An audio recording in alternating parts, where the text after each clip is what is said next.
Salam, selamat pagi semuanya. Apa kabar di pagi hari ini? Selamat datang di Bahasa Indonesia Fellowship. Kita bersyukur bahwa Tuhan kita ajaib, amin. Kita mempunyai Allah yang luar biasa, Allah yang ajaib, Allah yang selalu ada bersama kita. Amin.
Shalom semua. Puji Tuhan atas kesempatan ini kita bisa memberikan kembali kepadanya apa yang Dia telah memberikan kepada kita. Di Yohanes 4:23 firman Tuhan berkata, sudah waktunya bahwa penyembah-penyembah benar akan menyembah Dia dalam roh dan kebenaran.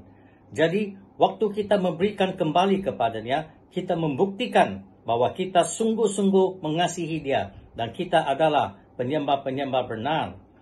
Waktu kita memberikan kembali kepadanya, kita tahu dan percaya Dia akan mencukupi kebutuhan kita. Kita minta Bapa memberkati apa yang kita memberikan kepadanya, supaya persembahan itu bisa dipakai untuk tujuannya. Oke, mari kita berdoa. Bapa kami di surga, Engkaulah yang memberi segala sesuatu yang baik.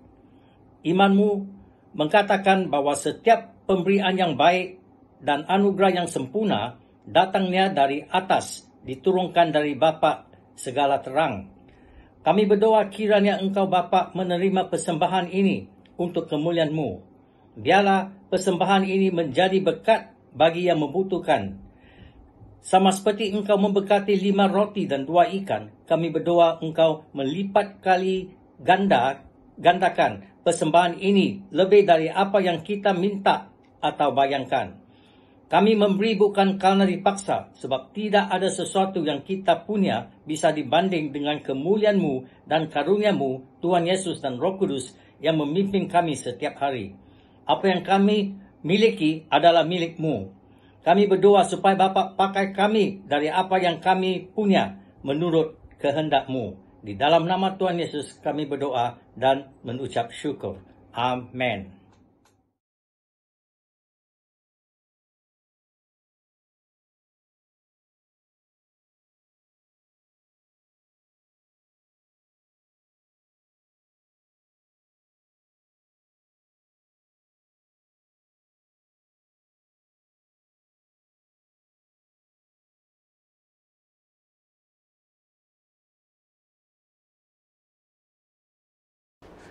Shalom, selamat pagi semuanya.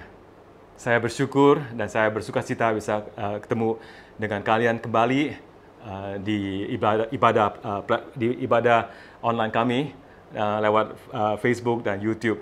Saya harap hari ini semuanya bisa diberkati oleh Tuhan, dan ini sudah masuk ke minggu ketiga. Kita tetap berharap kepada Tuhan, dan saya juga harap saya ada satu hari bisa berjumpa dengan kalian lagi, dan kami bisa bisa fellowship sesama semuanya. Kami berdoa ya, tetap sabar dan tetap harap kepada Tuhan. Amin. Dan saya ingin hari ini punya khotbah yang judulnya namanya Menebus Kecemburuan. Dan sebelum kami memulai ibadah kami, mari kita berdoa ya bersama. Tuhan, terima kasih untuk firman-Mu hari ini Tuhan. Saya yakin Tuhan, Engkau akan lewat firman ini Tuhan, Engkau akan meluncurkan tangan-Mu Tuhan, dan menjamah mereka Tuhan, dan juga Engkau akan tetap memberkati mereka dan melindungi mereka dan meliputi mereka dengan firman-firman-Mu, dengan Roh Kudus-Mu Tuhan, dan juga dengan darah anak domba Tuhan, melindungi mereka Tuhan. Dan supaya Tuhan hari ini bisa akan menumbuh sebagai buah yang seperti buah-buah Roh Kudus Tuhan. Dan mereka akan menjadi buah yang sungguh berharga di mata Tuhan. Tuhan, juga saya berdoa untuk urapilah firman ini Tuhan, dan urapilah yang telinga-telinga yang mendengar firman-Mu hari ini Tuhan, supaya mereka ada satu kemasukan dan juga satu masukan, dan juga ada satu terimaan yang luar biasa Tuhan. Tuhan, kami percaya bahwa Engkau tetap berjalan di dalam hidup kami, dan kami mengantisipasikan Tuhan apa yang Engkau telah siapkan untuk hari depan kami Tuhan. Saya percaya itu adalah Engkau dan kami akan berjalan bersama-Mu menuju kemuliaan. Tuhan, terima kasih untuk hari ini Tuhan. Berkatilah firman ini, dan berkatilah siapa yang mendengar firman ini Tuhan. Thank you Lord. We give thanks to you and we pray all this in Jesus name. Amin. Oke. Mari kita baca di Roma pasal 10 ayat 16 sampai 21. Roma 10 ayat 16 sampai 21. Tetapi tidak semua orang telah menerima kabar baik itu. Yesaya sendiri berkata, Tuhan, siapakah yang percaya kepada pemberitaan kami? Jadi iman timbul dari pendengaran, dan pendengaran oleh firman Kristus. Tetapi aku bertanya, adakah mereka tidak mendengarnya? Memang mereka telah mendengarnya. Suara mereka sampai ke seluruh dunia, dan perkataan mereka sampai ke ujung bumi. Tetapi aku bertanya, adakah Israel menanggapnya? Pertama-tama Musa berkata, aku menjadikan kamu cemburu terhadap orang-orang yang bukan umat, dan membangkitkan amarahmu terhadap bangsa yang bebal. Dan dengan berani Yesaya mengatakan, aku telah berkenan ditemukan mereka yang tidak mencari aku. Aku telah menampakkan diri kepada mereka yang tidak menanyakan aku. Tetapi tentang Israel ia berkata, sepanjang hari aku telah mengulurkan tanganku kepada bangsa yang tidak taat dan yang membantang. Saudara-saudara, kecemburuan adalah sesuatu motivator yang sungguh kuat. Di dalam firman, engkau akan dibuktikan oleh firman Tuhan bahwa Yesus dan Allah Bapa ingin umat-umatnya cemburu kepada dia. Dia dalam perintah Keluaran 20 berkata, engkau tidak boleh tidak ada Allah selain dari Allah Bapa kami. Itu ada sesuatu yang Tuhan memberikan kami mengenai bagaimana Tuhan sungguh cemburu dengan umat-umatnya menyembah Allah yang lain atau enggak dewa-dewa yang lain. Tuhan ingin sekali khusus bersama kami dan berjalan intim bersama kami. Itulah karakternya Yesus, karakternya Allah Bapa kami yang ingin bersama kami dan juga berhubung intim bersama kami. Amin. Dan begitulah engkau di dalam firman Tuhan seperti di Yohanes 2 di ayat 17 Tuhan berkata, cinta untuk rumahmu menghanguskan aku. Ini engkau akan melihat bahwa di dalam firman ini, ingat gak, Yesus sungguh, amarahnya Yesus sungguh dicerminkan di saatnya dia melihat tempat persembahan, tempat bait Allah dijadikan sesuatu tempat pasaran, dan dia sungguh marah dalam hati dan hasratnya dia dan semangatnya dia seperti dia cemburu kepada Tuhan. Inilah bait Allah, tempat Allah. Kenapa kalian menukarkan menjadi tempat pasaran, bukan tempat jual beli, bukan tempatnya menyembah dan memuji Tuhan. Itu adalah satu sikapnya kecemburuannya Yesus Kristus. Dia cemburu bahwa dia tahu bahwa tempat ini harus untuk memuji dan menyembah, tapi manusia, umatnya Tuhan dijadikan tempat seolah-olah dia menjadi tempat marketplace. Dan itulah Tuhan tidak menyukai. Dan juga dalam kejadian dalam perjanjian lama, engkau akan melihat karakter dan juga hamba Tuhan yang namanya Hezekiah, Jehoiada, dan Josia, di Raja Daud, Elia, semuanya mengeluarkan hasrat, semangat karena cemburu kepada kasih Allah Bapa. Dan saudara-saudara, engkau lihat juga Pak Rasul Paulus begitu penuh dengan semangat membelain Injilnya, defending the gospel. Dia defend gospelnya dengan hati yang cemburu karena dia tahu bahwa ini adalah firman Tuhan sungguh precious, sungguh berharga di mata Tuhan, dan dia melindungilah dan dia juga menginjil dengan semangat. Saudara-saudara, jealousy atau enggak kecemburuan itu adalah sesuatu motivator yang sungguh kuat untuk mendorong seorang yang penuh dengan kasih Allah Bapa akan melakukan sesuatu dalam tujuannya. Sekarang kami udah di rumah dan setiap hari kita makan di rumah, makan siang, makan pagi dan makan siang malam, semuanya dimasak di rumah. Dan kadang-kadang sebagai orang Indonesia kita lihat Instagram ya, kita lihat teman-teman kami juga memasang Instagram yang foto-foto yang makanan khas Indonesia ya. Wah, saya ingin sekali bisa menikmati makanan khas Indonesia juga. Dan kadang-kadang saya sengaja bawa foto Instagram yang khas masakan Indonesia dan kasih lihat istriku gitu. Supaya apa? Supaya membuat istriku cemburu melihatnya ini Instagram, lihat Instagramnya masakan khas Indonesia sungguh luar biasa ya. Untuk apa? Untuk mendorong dia supaya ada satu hari dia bisa memasakkan hidangan masakan khas Indonesia untuk saya. Karena saya sudah bosan makan tahu tempe terus ya.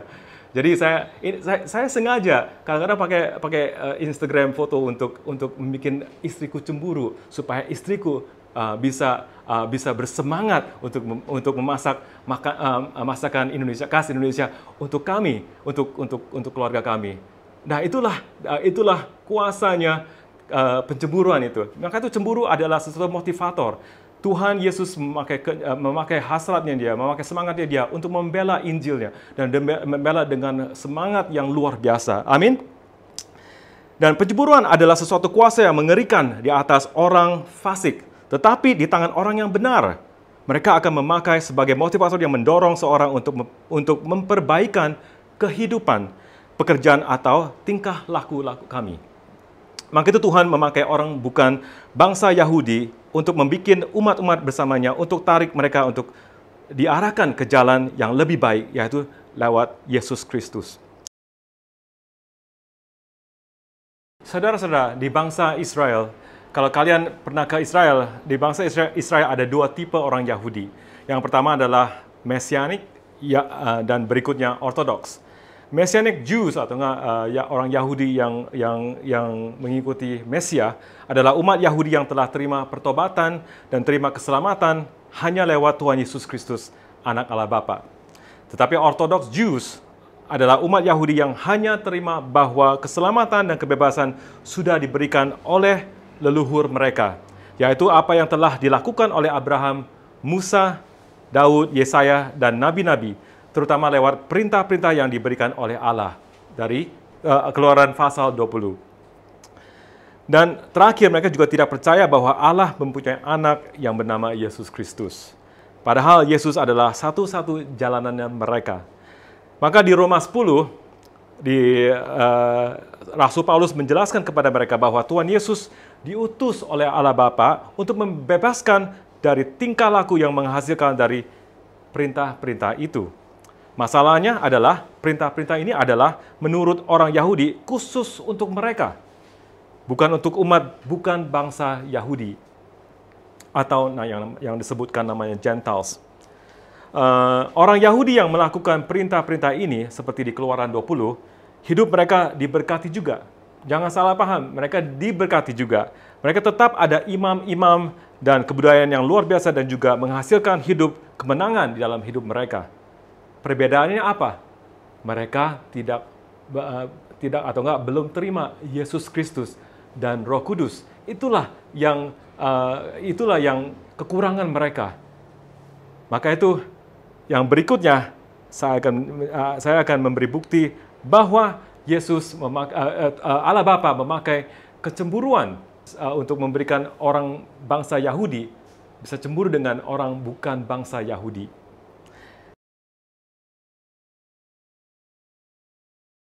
Saudara-saudara, perbedaannya orang Yahudi, Mesianik, dan Ortodoks adalah perbedaan yang satu, terima perintah-perintah Tuhan, ikut kehidupan lewat perintah-perintah Tuhan. Yang satu lagi, hidup lewat perintah-perintah Tuhan, tetapi tambah Yesus Kristus, tambah Roh Kudus. Itu bedanya. Nah, apa yang akan menghasilkan itu, kami akan melihat di dalam contoh berikutnya. Di Kisah Para Rasul, pasal 10 dan 11 telah menceritakan satu kisah mengenai seseorang yang namanya Cornelius dan hamba Tuhan yang namanya Simon Petrus. Ini satu saat yang terjadi bukan sangat kebetulan, itu semuanya sudah direncanakan oleh Tuhan. Peristiwa ini adalah lewat seorang yang namanya Cornelius, yang orang yang saleh, dan menurut firman Tuhan, dia bukan hanya orang yang saleh, tapi dia adalah orang lain dari bangsa Yahudi. Cornelius adalah seorang Itali. Dia lain dari bangsa Yahudi yang diberikan suatu mimpi karena kelakuan kebaikannya terhadap orang miskin dan doa-doa menurut agamanya. Dan Petrus juga diberikan satu mimpi mengenai makanan yang berharam muncul di langit dan diperintahkan untuk Petrus makanlah. Petrus pertama kali menolak, tetapi Allah Bapa perintahkan kepadanya untuk bertaat dan pergi untuk kunjungi Cornelius. Cornelius dapat sesuatu penglihatan. Seorang malaikat muncul dan minta Cornelius untuk memerintah beberapa orang untuk ke Yopa dan menjemput Simon Petrus. Dan juga dalam hari berikutnya, Petrus waktu sedang berdoa, di atap rumahnya, dan tiba-tiba rohnya diliputi kuasa ilahi. Dan muncullah makanan binatang berkaki 4, binatang menjajar, dan burung. Dan diperintahkan untuk sembelilah dan makanlah. Tapi Petrus menolak. Saudara-saudara, Petrus adalah seorang orang Yahudi. Mereka telah diperintahkan dari lewat imamat, buku-buku imamat, bahwa mereka tidak makan makanan yang binatang berkaki 4, binatang berjalar atau burung, karena itu adalah haram menurut mereka. Tapi Tuhan perintahnya untuk dia sembelilah binatang ini dan makanlah. Dan tentu aja Petrus menolak. Di ayat 15 berkata, apa yang dinyatakan halal oleh Allah, tidak boleh engkau nyatakan haram. 3 kali hal ini muncul di mimpinya Petrus. Tuhan perintahkan Petrus untuk memakannya. Dan begitulah Cornelius menjemput Simon Petrus datang ke rumahnya, dan disitulah Simon Petrus melihat keluarga Cornelius, bahwa Simon Petrus melihat keluarga Cornelius, dan mereka bukan orang Yahudi, dan karena dikiranya keselamatan adalah dimiliki oleh orang Yahudi duluan, baru orang bukan bangsa Yahudi.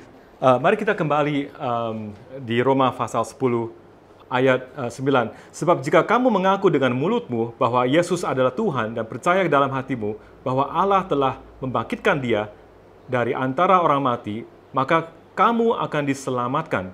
Karena dengan hati orang percaya dan dibenarkan, dan dengan mulut orang mengaku dan diselamatkan. Karena kitab suci berkata, barang siapa yang percaya kepada dia tidak akan dipermalukan. Sebab tidak ada perbedaan antara orang Yahudi dan orang Yunani, berarti orang yang bukan Yahudi. Karena Allah yang satu itu adalah Tuhan dari semua orang, kaya bagi semua orang yang berseru kepadanya. Sebab barang siapa yang berseru kepada nama Tuhan akan diselamatkan.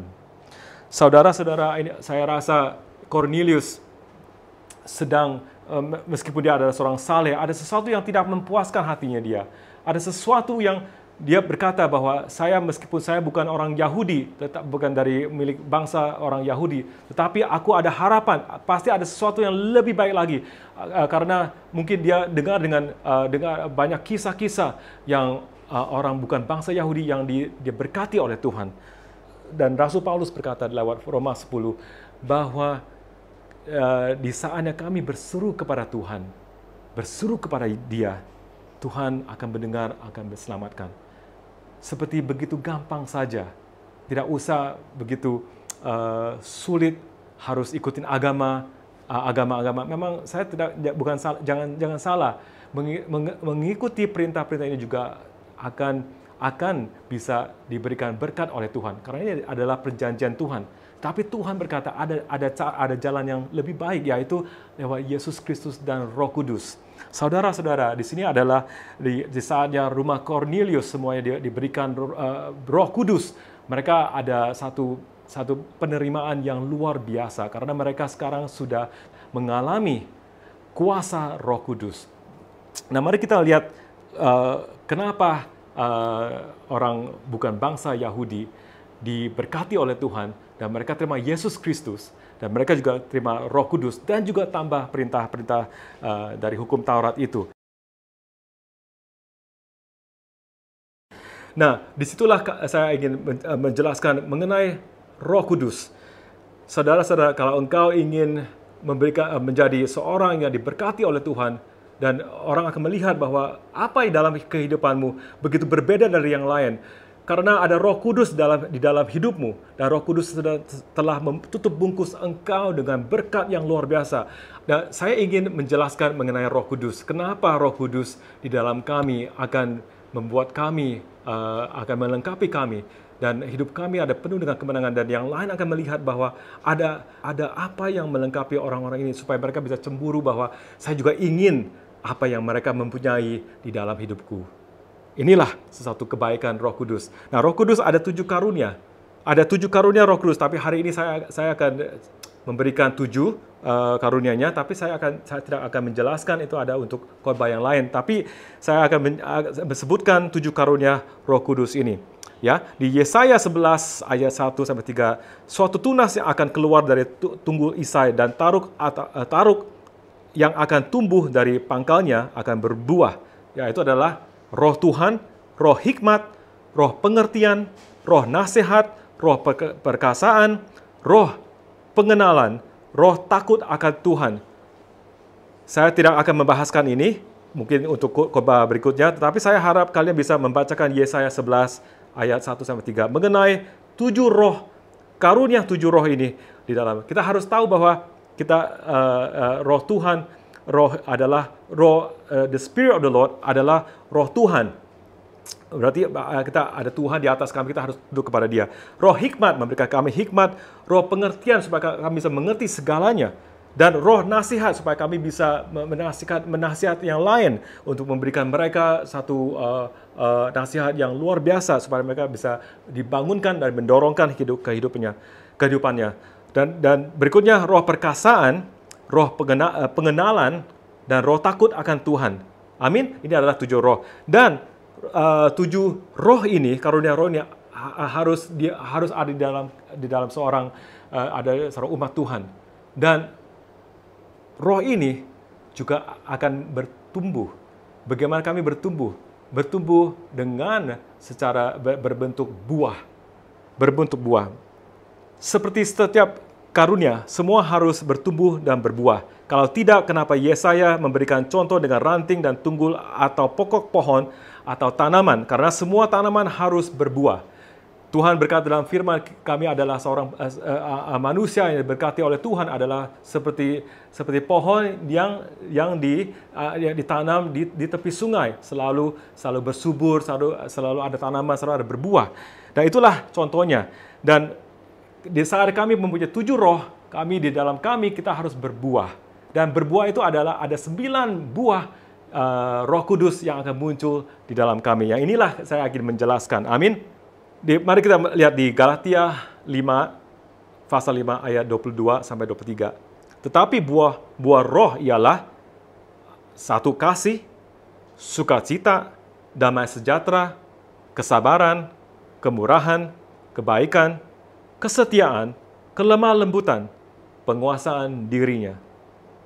Dan Tuhan berkata dalam ayat 23, berkata, tidak ada hukum yang akan menantang hal-hal itu. Saudara-saudara yang bisa mengatasi hukum-hukum tersebut di Keluaran 20, termasuk hukum Taurat, adalah 9 roh kudus ini. 9 buah roh kudus ini. Katanya di firman, tidak ada hukum yang akan menantang hal-hal ini. Bayangin, orang Yahudi, orang yang lain, tipe orang yang selalu ikut agama, ikut tradisi, harus ikuti di perintah-perintah, ikut ini.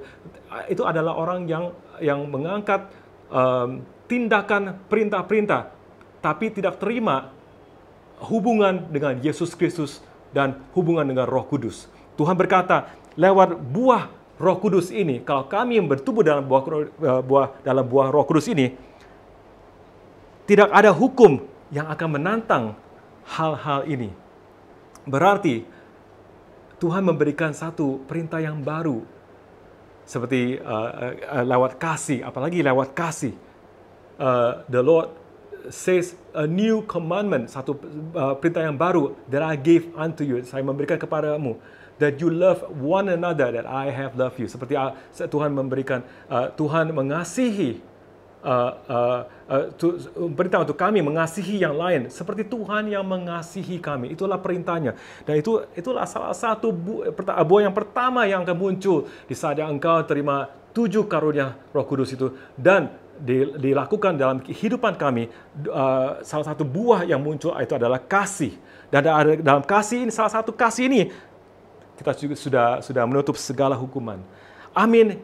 Tuhan kami luar biasa sekali. Amin. Tuhan kami sungguh baik, sungguh selalu pintunya terbuka untuk kami. Amin. Maka itu ini sungguh penting untuk membangunkan buah-buah ini.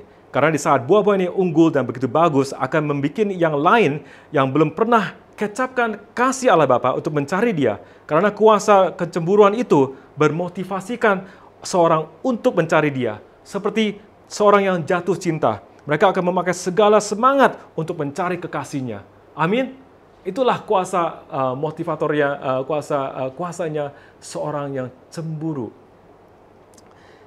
Amin. Mari kita menjelaskan buah ini.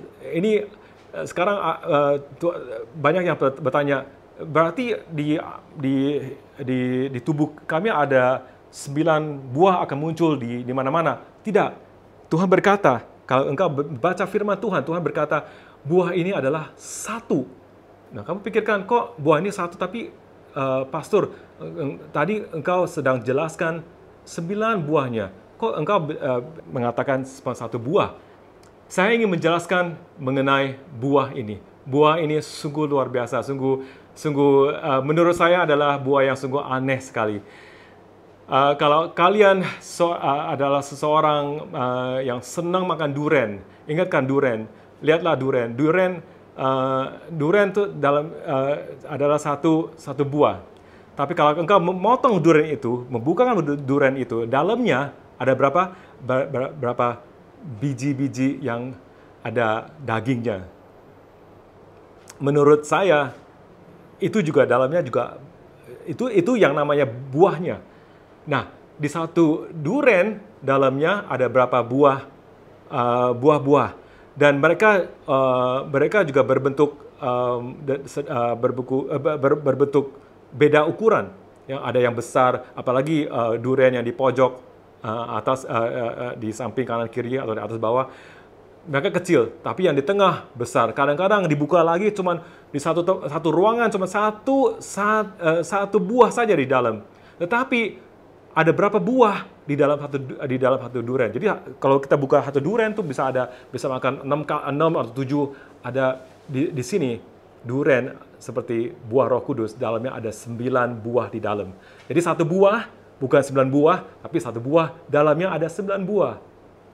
Itu namanya keajaiban dan juga sungguh aneh sekali buah ini. Dan Tuhan berikan kami kesempatan untuk buah ini dibesarkan. Amin. Kita lihat buah ini adalah buah di saatnya kami bersama Tuhan. Mungkin di saat di antara kalian ada seperti saya punya buah kesabaran, itu kecil. Kalau kamu buka buah durian saya dalam hatiku, engkau akan melihat kesabaranku adalah di atas paling kecil. Karena saya sedang menjalankan kesempurnaan untuk sempurnakan saya punya kesabaran. Jadi namanya work in progress. Jadi kesabaran saya masih tetap work in progress. Tetapi ada yang lain yang telah matang, yang telah seperti mungkin kebaikan, kesetiaanku itu kalau kamu buka durian itu kebaikan, kesetiaan itu paling besar. Ya, dan damai sejahtera juga mungkin paling besar. Tapi ada yang sukacita besar, mungkin ada kelemah lembut, penguasaan diri mungkin kecil gitu. Tapi semuanya masih di dalam satu buah. Amin. Amin. Dan itulah contoh-contohnya. Jadi di saat kami berjalan dengan Tuhan Yesus Kristus, berpasangan dengan Dia, buah-buah itu akan secara otomatis akan menumbuh, akan dibesarkan, akan menumbuh, dan juga akan berjalan, buah itu akan lama bisa besar dalam. Dan di saatnya engkau berbuah dengan baik, dengan 9 buah ini dalam Roh Kudus dalammu, engkau akan menjadi orang yang akan iri hati melihat kebaikan muncul di dalam kehidupanmu. Karaktermu akan menjadi karakter yang sungguh bermakna dan akan tertarik banyak orang karena Roh Kudus berbuah dengan yang baik, dengan kasih, dengan sukacita, dengan damai sejahtera. Engkau adalah orang yang bersabar, orang yang penuh dengan kemurahan, penuh dengan kebaikan, dan juga dibuktikan kesetiaan, kelemah lembutan, dan yang paling penting saya rasa bisa penguasaan diri. Karena penguasaan diri adalah bisa bisa mengendalikan kami punya hawa nafsu. Dan begitulah engkau akan menjadi seorang yang orang akan cemburu kepada, kok orang ini rasanya sempurna sekali. Saya ingin iri hati, ingin seperti dia karena dia kemana-mana berkenan kepada manusia dan berkenan kepada Tuhan. Amin. Amin. Dan terakhir saya akan memberikan satu contoh mengenai hidup kami adalah seperti pohon. di Israel, pohon yang terkenal adalah pohon zaitun atau pohon korma, ya. Dan di saatnya saya akan memberikan contoh hidup kami adalah seperti satu pohon. Mungkin kita pakai contoh pohon zaitun, ya. Dan begitulah pohon zaitun ada yang rendah, ada yang sedang, tingginya sedang, dan juga ada yang tinggi besar sekali. Kalau yang sedang, kalau buahnya di atas, tinggal pakai tangga ambil buahnya. Tapi yang di bawah gampang sekali. Di bawah itu paling banyak buah di bawah karena banyak petani yang sering petik, ya, dan juga pemangkas dan pangkaskan ranting-rantingnya, dan juga buahnya sering dipetik terus, jadi subur. Kalau tempat buah dipetik terus, mana subur gitu. Tapi yang di atas ada buah juga, tapi mereka selalu kecil. Dan kalau kecil, petani melihat, oh, belum waktunya untuk kami petik. Tapi yang di bawah, karena di bawah sering dipangkas, dirawat, jadi gampang tumbuhnya. Nah, kadang-kadang kita lihat, tangkaplah bahwa kita adalah buah zaitun yang di atas, dan yang lain seperti yang di bawah, ya. Dan kami melihat bahwa kok di bawah kok sering dipetik, sering dipangkas, dan begitulah mereka subur. Terus lalu karena rendah dan petani selalu mempedulikan mereka dan merawatkan mereka. Tapi yang di atas karena sulit dirawat dan mereka tetap kecil, dan petani selalu tunggu lihat, oh, masih belum besar, nanti kita kembali lagi untuk petiknya. Dan begitulah lama dipetik karena mereka nggak sering dipetik, mereka tidak tumbuh begitu besar. Nah, apa yang kita harus lakukan? Bayangkan ada pohon ini, engkau di atas dan yang lainnya ada di bawah. Yang di bawah subur, di atas rasanya belum begitu subur. Yang di bawah gemuk dan besar, dan di atas kecil tapi berbuah pelan gitu. Nah, di saat ini apa yang kami harus lakukan? Di ayat 11 di Roma 10 dan berikutnya engkau akan berkata, Tuhan memberikan satu syarat, hanya engkau berserulah kepada Tuhan. Coba berserulah kepada Tuhan dan Tuhan akan mendengar engkau, dan Roh Kudus akan menjamah engkau, dan buah-buahmu dan 9 buah di dalammu itu akan mulai 9 buah di dalam 1 buah itu akan mulai menumbuh. Dan beginilah caranya. Saya ingin mendorongkan kalian, dan saya harap ini akan bisa membantu kalian untuk hidup penuh dengan kemenangan, penuh dengan kesuburan dalam buah itu, supaya buah engkau berkembang, bertumbuh, supaya engkau menjadi teladan untuk yang lain melihat bahwa Yesus Kristus hidup di dalammu, dan mereka iri hati dan akan bertanya siapa yang engkau mengikuti, yang memberikan engkau penuh dengan sukacita. Itulah intinya saya. Dan begitulah di saatnya engkau adalah buah-buah yang di atas, dan melihat ke bawah dan cemburu bahwa buah yang di bawah begitu subur. Mereka cemburu, saya ingin menjadi buah-buah subur itu. Tuhan berkata, berserulah kepada Dia. Saya rasa ya, buah-buah yang di atas itu kan paling atas kan. Yang paling atas justru paling dekat dengan Tuhan. Ya, bercanda ya. Saya selalu positif ya. Kalau yang di atas paling dekat dengan Tuhan. Jadi kamu berserulah kepada Tuhan. Dan bagaimana Tuhan akan mengizinkan engkau bertumbuh? Tuhan kadang-kadang lewat memberikan badai, dan pohon itu mulai ditiup badai. Pohon itu adalah pohon yang hidup. Di saatnya kalau ada badai atau musim kemarau, atau kalau ada cuaca yang buruk, ya, itu akarnya mulai dorong ke bawah, mencari meja air yang lebih dalam lagi supaya akarnya lebih kuat, supaya kalau ada badai, pohon itu gimana ditiup kanan kiri, itu pohon tetap kokoh karena akarnya dalam sekali.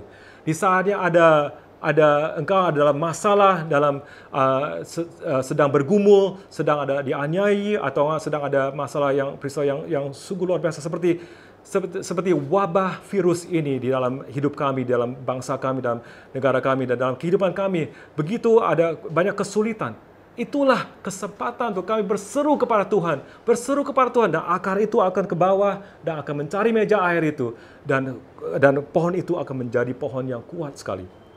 Dan musim kemarau akan datang, dan begitulah pohon itu akan memulai mengisap air dan nutrisi dari dalam, dan yang pertama akan menuju ke atas, dan buah-buah yang di atas mulai terima nutrisinya dan airnya. Saudara-saudara, di saat engkau berseru kepada Tuhan, 9 buah dalam 1 buah itu akan mulai menumbuh. Kesabaran, kita sabar bahwa ini cuaca akan baik lagi, kita ada kelemah lembut, kita akan bisa menguasakan diri, semuanya akan mulai bertumbuh, dan lama-lama buah yang di atas mulai besar, mulai gemuk, mulai berat. Saudara-saudara, buah yang di atas mulai berat, dan di saatnya buah itu berat, dia akan turun ke bawah. Saudara-saudara, kalau petani itu melihat buah yang dari atas sudah berat menuju ke bawah, dia tahu buah ini paling berharga dari antara yang lain. Karena yang lain sudah sering bertumbuh, tapi yang atas kalau sudah bertumbuh berarti yang atas adalah buah yang paling manis, yang paling berharga. Dan petani itu akan memetik buah itu, dan buah itu akan dijual paling mahal. Saudara-saudara, di saat ada kami dalam masalah, dalam pergumulan, kiranya Tuhan jauh dari kami, tapi Tuhan sebenarnya dekat bersama engkau. Dia akan memakaikan seseorang atau suatu istilah untuk memberikan engkau cemburu, untuk mencari dia. Dia sengaja. Kadang-kadang lewat peristiwa pergumulan, percobaan, dan satu masalah, hal-hal yang sulit. Untuk apa? Untuk membawa engkau kepada dia. Karena Tuhan ingin sekali bersamamu, ingin berkati engkau. Tuhan sungguh mengasihi engkau. Tuhan sungguh ingin berkati engkau. Dan buah-buah itu yang dulu engkau katakan, aku buah ini kecil dan kurus, selalu tidak cukup. Tetapi di saat engkau berseru kepada Tuhan, Tuhan akan memulai membesarkan buah-buah itu. Saudara-saudara, saya ingin mendorongkan engkau dengan firman ini. Dalam peristiwa ini yang sungguh sulit dalam kehidupan kami, masa depan kami akan berubah. Setelah wabah virus ini, banyak kehidupan kita akan berubah. Tapi kita tetap percaya kepada Tuhan bahwa Tuhan tetap mengendalikan hidup kami. Tuhan yang mengontrol dalam hidup kami. Dan kami percaya mulai dengan Roh Kudus berbuah dalam hati kami. Dan kami tetap akan berbuah. Kami akan tetap menjadi umat-umat Tuhan, dipakai oleh Tuhan untuk menginjil lain, untuk bikin mereka cemburu kepada kami, dan mereka akan mengenal Yesus lewat kecemburuan itu. Tuhan ingin memberkati engkau, amin.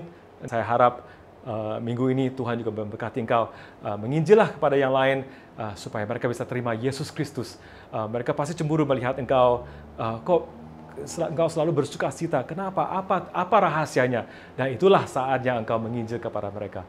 Itulah kuasa kecemburuan itu, kuasa yang sungguh kuat yang menjadi motivator. Amin. Thank you. Let us pray. Bapa kami yang di surga, terima kasih untuk hari ini Tuhan. Berkatilah semuanya Tuhan. Tuhan, tuntunilah tangan mereka. Mungkin di saat ini banyak yang dalam pergumulan, banyak yang susah payah. Tetapi Tuhan berkata, berserulah kepada Tuhan. Berserulah kepada Tuhan. Di saat kami berseru kepada Tuhan, Tuhan akan mendengar. Dan Tuhan akan berubah suasananya. Mungkin lewat peristiwa yang lain. Dan kadang-kadang lewat memakai badai. Tapi Tuhan berkata, aku tidak akan melepaskan engkau. Aku selalu bersama engkau. Dan disitulah engkau bisa seperti ranting yang dekat dengan pokoknya. Dan disitulah engkau akan memegang kuasa Roh Kudus. Dan begitulah buah-buah di dalammu mulai muncul, mulai besar, mulai menumbuh, mulai menjadi manis, dan lama-lama mulai berat dalam kemanisan itu, dan itu akan turun ke bawah. Dan itulah waktu saat ada petani atau Yesus Kristus melihat bahwa buah itu berat sekali turun ke bawah, dan Tuhan berkata, inilah saatnya aku memetikkan dia, dan aku akan akan menilaikan buah ini sungguh mahal, karena mereka sungguh berharga di mata Tuhan. Saudara-saudara kalian semuanya berharga di mata Tuhan. Biarlah engkau Tuhan memimpin hidupmu dan memberkati engkau selalu. Yang di dalam nama Tuhan Yesus yang percaya semua katakan amin. Amin.